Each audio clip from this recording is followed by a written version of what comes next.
So here's a story about Beauty and the Beast.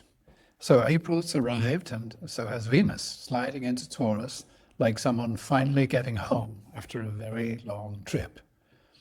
Venus is the ruling planet of Taurus, and in astrological terms, that means it's operating at full power. Think of it as a chef cooking in their kitchen, their own kitchen, rather than someone else's. Venus in Taurus is sensory, earthy, and unapologetically pleasure-seeking. Good food, beautiful things, money, nature, and love you can actually feel. And so far, so delicious. But then Pluto showed up. The first thing Venus did in Taurus was to run straight into Pluto at 5 degrees Aquarius. This is the meeting of Beauty and the Beast. And unlike the fairy tale, Pluto doesn't do charming first impressions. It strips things back, it eliminates the unnecessary, and has absolutely no patience with superfluous glitter. And Venus, to her credit, is tougher in Taurus. It's tough enough to handle it. Pluto isn't malicious, it just wants things to be real. The process tends to involve a mini crisis followed by a transformation, which is healthy in the long run, even if it doesn't feel that way at the time.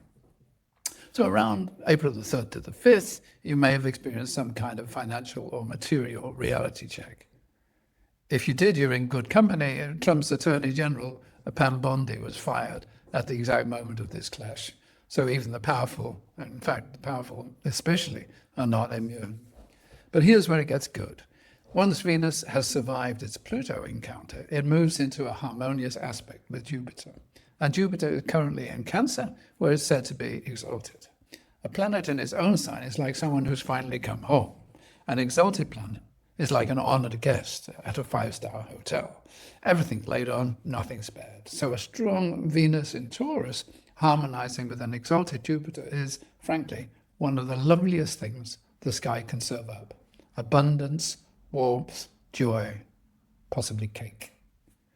So watch the weekend of April the 12th and 13th. Financial good fortune, family warmth, romantic possibilities are all on the table. And with Mars moving simultaneously into Aries, its own sign, the energy for powerful, passionate encounters between strong personalities is exceptional.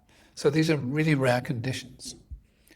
Of course, transits come and go. What lasts is your birth chart, and in matters of love, how your Venus and Mars connect with another person's tell a far richer story than any passing planetary weather.